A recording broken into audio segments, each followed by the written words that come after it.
오늘 함께 읽은 본문을 중심으로 겸비하라라는 제목으로 말씀의 은혜를 나누겠습니다. 여러분, 겸비하다라는 뜻을 알고 계십니까? 사전적 뜻은 겸손하게 자신을 낮추다라는 뜻입니다. 우리의 신앙은요, 늘 겸비하는 자세로 하나님 앞에 살아가야 됩니다. 그래야 우리가 신앙생활에서 실패하거나 넘어지지 않을 수가 있어요. 중국인들이 오랫동안 애독한 책으로 유태인들이 즐겨 읽는 탈무드와 비견되는 책이 있습니다. 바로 책은담인데요. 책은담에 이런 말이 있습니다. 고심중 상득 열심지치하며 득의시 변생실이 집이라 해석하면 고단한 마음 속에도 늘 마음을 기쁘게 하는 바를 얻을 수 있고, 뜻을 이루었을 때 바로 뜻을 잃어버리는 슬픔이 생길 수 있다는 뜻입니다. 여러분, 우리 인생을 살아가다 보면 힘들고 답답한 시기가 있을 수도 있습니다.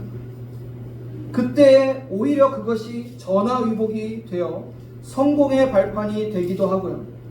또 잘 나갈 때 조심하지 않으면 오히려 넘어질 수 있다는 것입니다. 오늘 본문에서는 잘 나갈 때 도리어 큰 위기와 실패를 맛본 르호보암의 이야기가 기록되어 있습니다. 르호보암은 솔로몬 왕의 아들이었죠.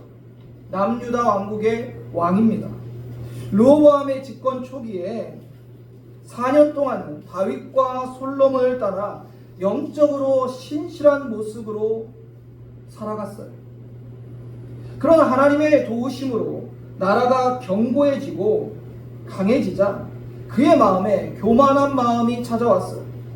그리고 하나님 앞에 죄악을 행하기 시작했습니다. 그러자 하나님께서 진노하시며 선지자 스마야를 보내 심판을 말씀하십니다. 르호보암 5년부터 나라는 총체적 위기를 맞게 됩니다. 애굽의 침공으로 이스라엘은 완전하고 철저한 패배를 당하게 됩니다. 성경은 늘 우리에게 교훈하고 있습니다. 선줄로 알았을 때 넘어짐을 조심하라. 르호보암 또한 그랬어요. 그가 선줄로 알았을 때 크나큰 나라의 위기가 찾아왔습니다. 우리는 이를 통해서 어떻게 우리 삶에 늘 하나님 뜻에 따라서 겸비하는 삶을 살아갈 수 있을지 그 교훈을 깨닫게 됩니다. 첫 번째로 나누고 싶은 것은 말씀 안에 겸비하라입니다. 오늘 본문 1절 2절을 함께 보시면 르호보암의 나라가 견고하고 세력이 강해지매 그가 여호와의 율법을 버리니 온 이스라엘이 본받은지라. 그들이 여호와께 범죄하였으므로 르호보암 왕 제5년에 애굽 왕 시삭이 예루살렘을 치러 올라옵니다. 신구약 어느 시대건 간에 말씀을 떠나면요, 그 대가는 반드시 치르게 되어 있습니다. 하나님의 말씀을 버리고 세상 권력과 또 세상과 타협하게 되면 말씀에 벗어난 그 삶은 반드시 하나님의 징계가 있거나 그 삶은 결국 패망하거나 멸망할 수밖에 없다는 것을 우리는 확인할 수 있습니다. 르호보암이요, 하나님 말씀 안에 있을 때 그 나라가 평안하고 견고했어요. 그런데 하나님의 말씀을 떠나자 하나님의 징계가 내립니다. 르호보암의 치세 초기에 국방력은 강했고요, 나라가 부강했어요. 그러니 스스로 내 나라가 이렇게 강력하고 또 이렇게 국방력도 강하니 두려울 게 없다, 교만한 마음이 싹트기 시작한 거죠. 그건 지극히 르호보암의 인간적인 계산과 판단이었어요. 그들이 강했던 것은 군사력과 요새에 있지 않았어요. 하나님 말씀 안에 있었을 때 하나님께서 그들을 지켜주시고 강하게 하셨고 하나님이 보호하셨던 거예요. 그런데 말씀을 떠나자 애굽 왕 시삭이 쳐들어옵니다. 순식간에 이스라엘이 완전히 패배하고 함락당하게 됩니다. 여러분, 말씀을 떠나자 나라의 위기가 찾아온 거예요. BC 925년에서 926년에 애굽왕은 대군을 이끌고 유다를 치고 180개의 성읍과 솔로몬이 개척한 에시온 게벨과 요단 동편까지 점령해버립니다. 또 솔로몬의 금방패 200개와 작은 금방패 300개, 상아로 만든 보좌, 성전의 금기구들을 모두 빼앗기게 되죠. 이후 유다 왕국은 그 주변 국가에 비해서 가장 작고 미약한 나라가 되어버립니다. 여러분, 솔로몬 왕국 때 그 영광이 얼마나 어마어마했습니까?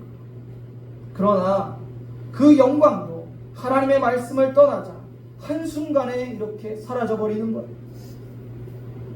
우리 인생도 마찬가지입니다. 우리는 늘 하나님 앞에 그 말씀 안에 겸비해야 돼요. 무엇을 얻기보다 그것을 지키는 것이 더 어려운 것입니다. 다윗과 솔로몬 시대가 지나면서 그 하나님께로 받은 놀라운 은혜와 영광, 그 영화와 부귀가 지금 르호보암 시대 때 한순간에 다 무너져 내리는 것을 우리는 확인할 수 있어요. 금방패를 빼앗긴 르호보암은요, 놋방패를 만듭니다. 금방패를 대체하는 거죠. 10절을 보시면 르호보암 왕이 그 대신에 놋으로 방패를 만들어 국문을 지키는 경호 책임자들의 손에 맡기매. 여러분, 이 놋방패가 굉장히 영적인 의미가 담겨 있어요. 그 금방패는 반대로 말하자면 하나님께서 이 나라와 함께 하시고 하나님의 놀라운 영광과 부귀와 영화가 이 나라에 주어졌다는 걸 상징적인 거였어요. 금방패가. 근데 그 금방패가 지금 애굽에게 빼앗겨 버렸죠. 그러니까 하나님을 떠나니까, 하나님의 말씀을 떠나니까 그 금방패가 놋방패가 된 거예요. 사라진 영광을 상징합니다. 여러분, 과거에 내가 믿음 좋았던 것, 내가 과거에 하나님 잘 섬겨서 많은 축복을 받았던 것, 그 축복과 내가 받았던 것들이 내가 하나님의 말씀을 떠나고 하나님을 떠나버리면 오히려 사라진 영광의 증표가 될 수 있다는 걸 기억하시길 바랍니다. 그래서 오늘 내가 하나님 앞에 말씀 안에 겸비하지 않으면 르호보암 같은 일을 내 삶에도 경험하게 될 수 있다는 거예요. 여러분은 어떻습니까? 고린도전서 10장 12절 함께 같이 읽어보겠습니다. 시작. 그런즉 선줄로 생각하는 자는 넘어질까 조심하라. 늘 기억해야 되는 말씀이에요. 내가 열심히 정말 하나님 앞에 헌신하고 믿음의 모습으로 살아가고 있을 때 오히려 넘어질 것을 조심해야 돼요. 왜냐하면 사탄은 넘어져 있는 자를 건들 이유가 없어요. 그렇지 않습니까? 믿음도 다 버리고 하나님 떠나 있는 자를 뭐하러 사탄이 공격합니까? 하나님 앞에 믿음으로 살려고 하는 자, 말씀 지키며 살려고 하는 성도들에게 도전해 오는 거예요. 그런 성도들에게 공격하는 거예요. 유혹하는 거예요. 그때 여러분 무엇으로 이기겠습니까? 과거의 믿음 좋았던 것, 부모의 믿음으로 이기는 게 아니에요. 오늘 나한테 하나님의 말씀이 있어요. 그 말씀으로 이길 수 있는 거고, 오늘 나에게 예수에 대한 그 이름의 권세에 대한 믿음이 있어야죠. 지금 교회에서 성경 통독반 함께 성경을 읽어 나가고 있습니다. 목사인 저도 성경을 읽고 또 읽을 때마다 새로운 또 하나님의 지혜와 진리를 깨달아져요. 어떻게 또 이러한 말씀이 있었지라고 저도 놀랄 때가 많이 있습니다. 여러분, 말씀을 읽지 않으면요, 하나님의 크고 위대하심을 깨달을 수가 없어요. 말씀을 읽지 않으면요, 오늘 나에게 주실 말씀으로 살아갈 힘을 얻을 수가 없어요. 제가 항상 드리는 말씀이지만 신앙생활에 왕도는 없습니다. 그 기본에 충실해야 돼요. 기본에. 근데 여러분, 신앙생활이요, 그렇게 녹록하고 쉽게 생각하시면 안 돼요. 신앙생활도요, 정말 죽도록 하는 그런 모습이 우리에게 있어야 돼요. 정말 내가 오늘 이 말씀 붙들고 이 악한 세상 원수마귀를 내가 믿음으로 승리하겠노라, 이러한 굳은 마음으로 하나님만 바라보고 그 말씀 붙잡고 살아가지 않으면 여러분이 믿음 좋다라고 여겨도 언제라도 넘어질 수 있고 쓰러질 수 있다는 거 기억하셔야 돼요. 그런데 한 주간 성경 한 번도 안 읽고 그냥 주일날 와서 설교 한 번 듣고 간다고 자동으로 그 믿음이 지켜진다는 것은 불가능한 일입니다. 또한 그러한 기적도 하나님께 허락하시지 않을 것 같아요. 그래서 늘 우리는 말씀 안에 있어야 돼요. 내 힘과 내 능력으로 살아갈 수 없음을 고백하고 기도해야 돼요. 잠언 29장 18절을 함께 읽어보겠습니다. 묵시가 없으면 백성이 방자에 행하거니와 율법을 지키는 자는 복이 있느니라. 아멘. 오늘날 우리 그리스도인들에게 너무나 필요한 말씀이에요. 묵시가 뭡니까? 하나님의 말씀이에요. 이 말씀이 없으면 백성이 방자에 행한다. 하나님의 백성들도요, 하나님의 말씀이 우리 안에, 또 우리가 말씀 안에 있지 않으면요, 방자에 행하게 되는 거예요. 왜 세상이 그리스도인들을 욕하는 줄 아십니까? 말씀대로 살지 않기 때문이에요. 신행일치가 안 돼요. 신앙은 있다라고 예수를 믿는다고 하면서도 너희가 말하는 그 성경의 말씀대로 너희가 살지 않고 있으니까 그걸 가지고 우리를 비난하는 겁니다. 여러분, 이 르호보암과 이 이스라엘 백성들이 이 묵시가 없으니까 방자에 행하기 시작합니다. 말씀을 떠나니까 마음대로 우상 섬기고 마음대로 하나님 없는 것처럼 살아가게 되는 거예요. 매일 말씀 앞에 서야 우리가 방자에 행하지 않을 수 있는 거예요. 하나님 앞에 겸손히 겸비할 수 있는 것입니다.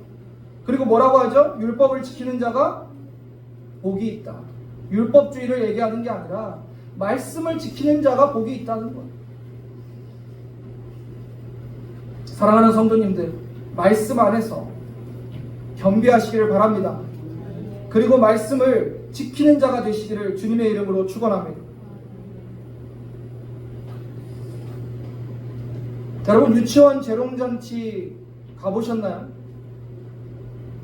또 오래전에 이제 가보신 분들도 계시고 또 가신 지 얼마 안 되신 분들도 계실 텐데, 제가 이제 유치원 재롱잔치에 딱 가보니까 얼마나 많은 선생님들과 학부모들이 그 재롱잔치를 위해서 애쓰고 준비하는지 몰라요.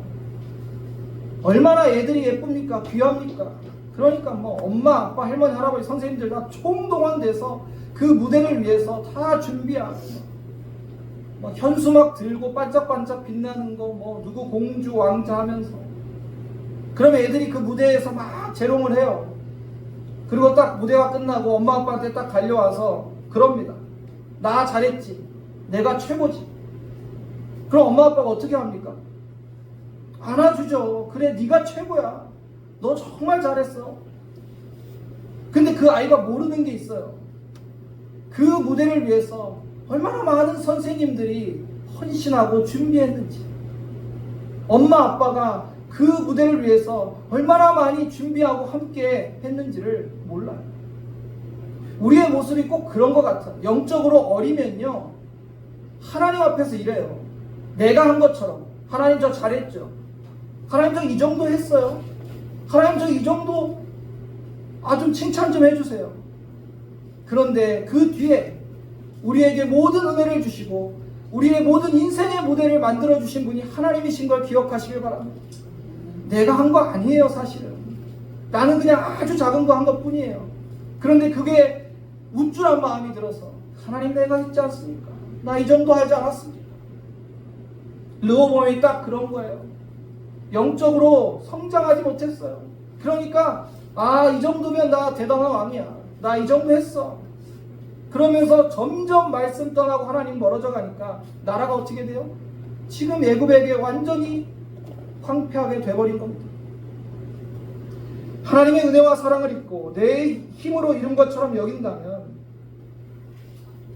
우리의 삶에 어쩌면 하나님께서 사랑의 징계를 주실 수도 있다는 거예요. 여러분, 잘 될 때, 서 있을 때, 평안할 때 오히려 더 말씀 안에 겸비하고 하나님께 감사하는 저와 여러분 되기를 소망합니다. 두 번째는요, 돌이키며 겸비하랍니다. 6절을 함께 보시겠습니다. 이에 이스라엘 방백들과 왕이 스스로 겸비하여 이르되 여호와는 의로우시다 하매. 겸비하여의 히브리 원어의 뜻은 키나인데 무릎 꿇다, 낮추다, 엎드려지다 라는 뜻이에요. 스스로 겸손하게 회개하였다라는 것입니다. 자, 르호보암과 방백들이요, 이제 그들의 잘못을 깨닫게 됩니다. 그리고 죄를 고백해요.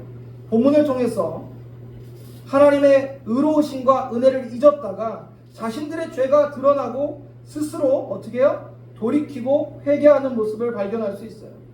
다니엘 9장 14절을 보면 그러므로 여호와께서 이 재앙을 간직하여 두셨다가 우리에게 내리게 하셨사오니 우리의 하나님 여호와께서 행하시는 모든 일은 공의로우시나 우리가 그 목소리를 듣지 아니하였음이라.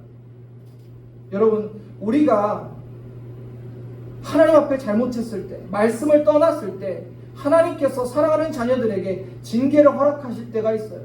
그럴 때 우리는 속히 깨달아야 됩니다. 속히 돌이켜야 돼요.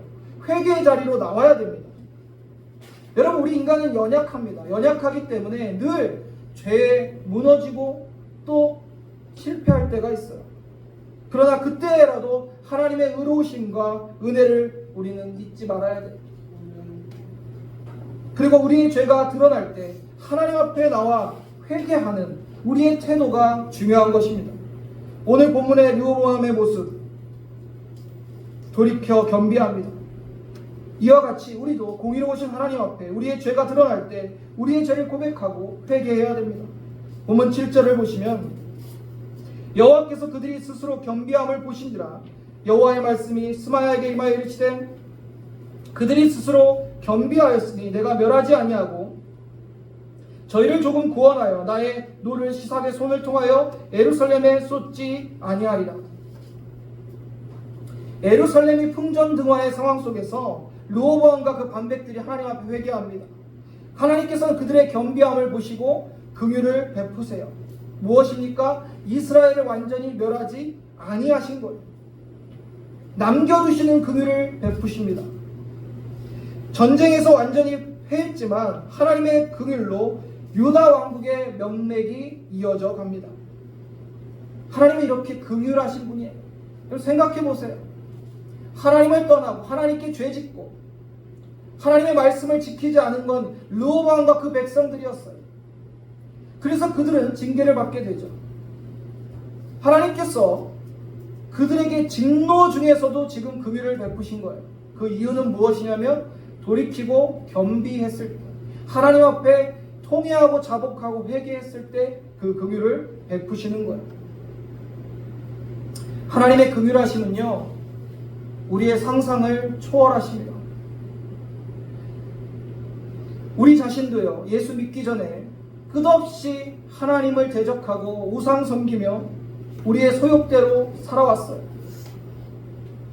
그런 우리였는데도 하나님께서 그 긍휼을 베푸셔서 어떻게 해요? 예수 그리스도를 내어주셨잖아요. 그것이 하나님의 긍휼하심의 절정인 거예요. 요한복음 3장 16절 함께 읽어보겠습니다. 하나님이 세상을 이처럼 사랑하사 독생자를 주셨으니 이는 그를 믿는 자마다 멸망하지 않고 영생을 얻게 하려 하심이라. 17절 하나님이 그 아들을 세상에 보내신 것은 세상을 심판하려 하심이 아니요 그로 말미암아 세상이 구원을 받게 하려 하심이라. 저는 오늘 이 본문 속에서 이 하나님의 긍휼하심을 깨달았어요. 그리고 그 긍휼하심의 절정은 우리를 위해서 십자가 지신 예수 그리스도이심을 우리는 알고 있습니다. 자, 그럼 우리는 어떻게 해야 됩니까? 내가 하나님 앞에 죄와 허물이 드러났을 때, 깨닫게 됐을 때 여러분 고민할 거 없어요. 바로 십자가 앞에 나오십시오. 그리고 예수 보혈에 의지하여 회개하고 돌이키시면 돼요. 그러면 아무리 여러분의 죄가 주홍같이 붉을지라도 예수의 보혈로 하나님께서 깨끗게 하실 것입니다. 이것이 하나님의 긍휼하심이에요. 사실 역대하 이야기를 우리가 계속 나누면 앞으로 나누겠지만 하나님은 끊임없이 기회를 주세요. 끊임없이 돌이키라 긍휼을 베푸십니다. 저 같으면 절대 그렇게 못할 것 같습니다. 어떻게 그 긴 세월 동안에 끝없이 하나님께 죄를 짓고 하나님을 대적하고 우상 숭배하고 끊임없이 계속 타락한 그 백성을 끊임없이 내게 돌아와라 돌아와라 돌아와라 다시 기회를 주시고 또 기회를 주시고 긍휼을 베푸신 하나님인지 정말 그 사랑을 가늠할 수도 없습니다. 사랑하는 성도님들, 연약한 우리의 모습 속에서 죄를 깨달았을 때 머뭇거리지 마십시오. 하나님은 긍휼하신 분입니다. 예수 보혈에 의지하여 하나님 앞에 나와 회개하시는 저와 여러분 되기를 소망합니다. 말씀을 정리하겠습니다. 르호보암이 나라가 견고해지고 부강하자 스스로 교만해져서 하나님의 말씀을 떠났습니다. 그리고 징계를 받게 됐죠. 그리고 그는 그때야 깨닫고 돌이키고 겸비했습니다. 사랑하는 성도님들, 우리가 하나님의 말씀을 떠나지 않는 것이 가장 지혜로운 거예요. 혹 하나님의 말씀을 떠난 순간에라도 돌이키고 겸비하는 게 또한 지혜롭고 현명한 것입니다. 예수 안에 정죄함이 없는 것을 기억하세요. 내가 아무리 하나님 앞에 부끄러운 모습이라고 할지라도 주의 보혈은 우리의 모든 죄를 깨끗하게 하심을 믿으시길 바랍니다. 그리고 돌이켜 회개했다면 이제 다시는 말씀 떠나지 않고 그 말씀 안에 겸비하며 믿음 지키며 살아가시기를 바랍니다. 르호보암의 교훈을 기억하시길 바랍니다. 선줄로 알았을 때 넘어짐을 조심해야 합니다. 그래서 늘 우리의 신앙은 현재적인 것입니다.